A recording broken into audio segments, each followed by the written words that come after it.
guna meningkatkan kompetensi penyandang disabilitas, khususnya penyandang disabilitas sensorik netra atau PDSN. Kementerian Sosial Republik Indonesia melalui Balai Besar Pendidikan dan Pelatihan Kesejahteraan Sosial atau BBPPKS Yogyakarta menggelar bimbingan teknis literasi Braille dan komputer bicara pada 28 hingga 30 Desember 2021. Kegiatan ini dalam rangka menindaklanjuti arahan Kemensos RI untuk meningkatkan kemampuan sumber daya manusia serta kesejahteraan para penyandang disabilitas agar terus semangat untuk berkarya. Diikuti 35 peserta yang terdiri dari 10 penyandang disabilitas netra, 10 pendamping penyandang disabilitas, 5 perwakilan dari dinas-dinas sosial di 4 kabupaten dan kota di DIY, serta 10 pegawai BBPPKS Yogyakarta. Dalam kegiatan ini, masing-masing dinas sosial menjalin sinergi dan berpartisipasi mengirimkan 2 penyandang disabilitas sensorik netra, 2 pendamping, serta 1 pegawai yang membidangi. Pelatihan ini dilatar belakangi pikiran bahwa seluruh penyandang disabilitas berhak memperoleh pelayanan publik yang sama. Bahkan tak hanya penyandang disabilitas, masing-masing pendamping penyandang disabilitas juga akan diberikan berbagai bekal dan materi terkait tata cara berinteraksi dengan penyandang disabilitas netra yang baik dan benar. Berlangsung selama 3 hari di kantor BBPPKS Yogyakarta, berbagai materi diberikan dalam BIMTEK ini. Mulai dari materi berbasis teori hingga penekanan materi berbasis praktek guna menambah wawasan para peserta.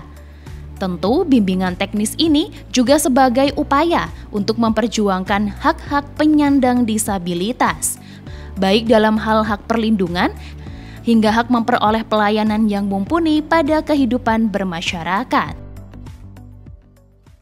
Iya, jadi begini ya, selama ini para penyandang disabilitas itu masih belum terpenuhi hak-haknya seperti masyarakat pada umumnya ya, masih ada kesenjangan. Nah, itu yang harus kita hilangkan. Kita harus bisa memenuhi hak-hak para penyandang disabilitas, ya. Baik itu hak memperoleh perlindungan, memperoleh pelayanan, itu harus benar-benar menjadi tugas utama yang tidak boleh ditinggalkan oleh Kementerian Sosial. Nah, dalam rangka itu maka BIMTEK ini kita laksanakan supaya pihak-pihak yang tadi sudah saya sebutkan bisa mengerti, bisa memahami sesungguhnya seperti apa yang harus kita lakukan ketika kita ada di sekitar atau ada di dekat para penyandang disabilitas. Pada pelaksanaannya, BBPPKS Yogyakarta juga bersinergi dengan Balai Literasi Braille Indonesia atau BLBI Abioso Cimahi, yakni salah satu unit pelaksana teknis di bawah naungan Kementerian Sosial yang bergerak di bidang pengelolaan literasi Braille, serta fasilitator penyediaan alat bantu bagi penyandang disabilitas.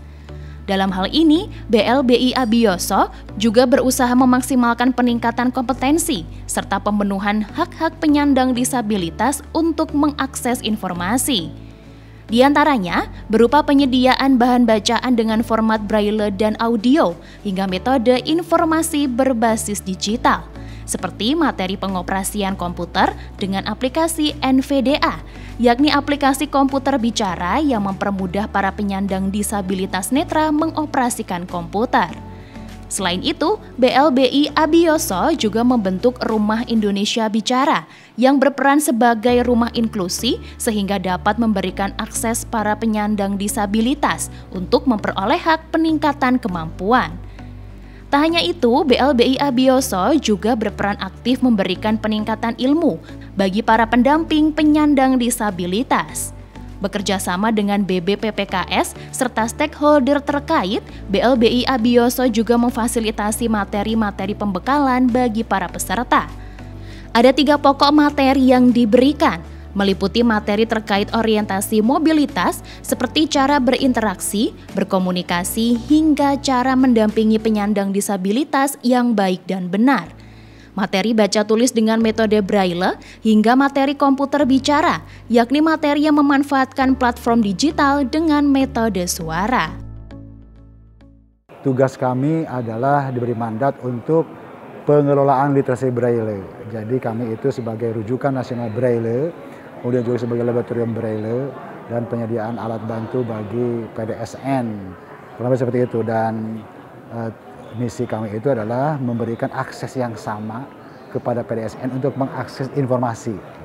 Harapannya ke depan tentu pertama kita bisa memberikan akses luas-luasnya bagi para penyandang disabilitas, kalau untuk Braille khususnya PDSN ya.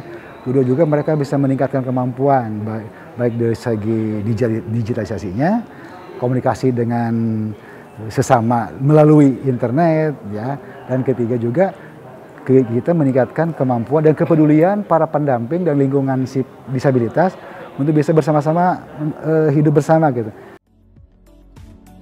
Diharapkan bimbingan teknis ini dapat menjadi wadah bagi para penyandang disabilitas netra untuk dapat meningkatkan keterampilan serta memperluas kemampuannya di bidang digital.